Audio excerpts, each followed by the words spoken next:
Governor, you've apologized, correct? Correct. There been people that have been fired? Correct. Anybody also dismissed or otherwise retired? Yes. Did the state of Michigan do something wrong? Yes. Administrator McCarthy, the EPA in your mind, did the EPA do anything wrong? I don't know whether we did everything right. That's the challenge that I'm facing. No, the challenge you're facing right now is my question. And my question is, did the EPA do anything wrong? I think we could have been, I would hope that we would have been more aggressive. I would hope that we would have escalated this issue.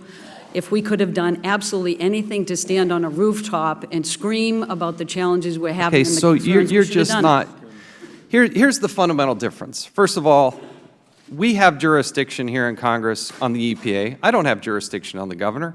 I don't have jurisdiction. I have jurisdiction to call him up here, and Republicans did call him up here. He volunteered to be here, and we are investigating. This is our third hearing on this topic. But here's the fundamental difference, and I hope you and I hope everybody understands this. I see responsibility. I see people that are getting fired. I see changes. I see an admission that there was fundamental wrong that happened in the organization. But then when I turn to the EPA, has anybody been fired? That's a question. No, sir. Has anybody been dismissed? No, sir. When the EPA Region 5 administrator there, Susan Hedman, the day you finally did take decisive action, when you were questioned about that, you said that her act of stepping down was courageous. I did. I'm going to ask you again. Did the EPA do anything wrong? The EPA worked very hard. Let me make one Okay, no. Let me make one No, because I have another question for you. No, hold on. Okay. Did Mark Edwards has testified here twice. He doesn't have a dog in this fight other than he wants good quality health for people, and he wants good, clean water. And he happens to know the science behind the water. On those two hearings, did Mr. Edwards say anything that you think was wrong, or maybe you don't, or inaccurate? Do you think Mr. Edwards said anything that was inaccurate or wrong in those two testimonies? I think he was not at all informed about what EPA did. I think he knows nothing about the law, which he readily admits. He knows He doesn't know how we're supposed to work in the system. He doesn't understand that the problem itself was the responsibility of the states. Oversight was our responsibility. We took that seriously, and we conducted it. Does that mean I don't have regrets? Because I'd really like to step that's a whole different here, standard. Everybody can say that's cheap. Oh yeah, we just got regrets. That's cheap.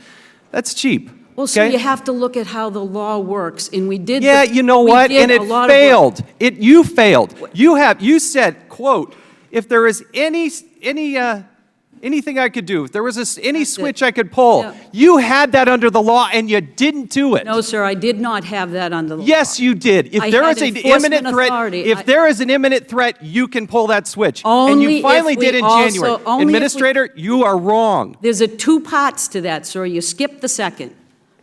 What's the second part? You need to have the information to determine an imminent substantial threat. So why do we even need an EPA? If you can't do that, you were in those homes. No, I am asking the questions. Okay. Yes, okay. In February is when you first arrived on the scene, and it wasn't until January of the next year that you actually did something. That's the fundamental problem. Don't look around like you're mystified. That's what happened. Miguel Del Toro showed up in February. You didn't take action. You didn't. And you could have pulled that switch. We consistently took action from that point forward. There are a lot of people in this audience from Flint. Sir, nobody believes that you took action. You had those levers there. Mark Edwards from Virginia Tech, bless his heart. No, just listen for a second. Okay. Had the opportunity. They have said things like, we failed to get EPA to take lead and water risks seriously. It's possible, another quote of his, and this is possible because the EPA has effectively condoned cheating on the lead and copper rule monitoring since 2006. He read your op-ed that you put out that was one of the most offensive things I could possibly imagine. And he says about you, EPA Administrator Gina McCarthy that effectively absolved EPA of any wrongdoing or any role in creating the Flint disaster.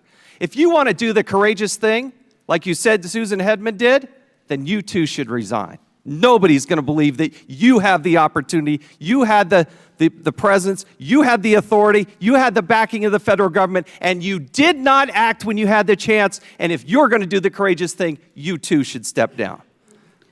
My time has expired. We'll now recognize the gentlewoman from Illinois, Ms. Duckworth.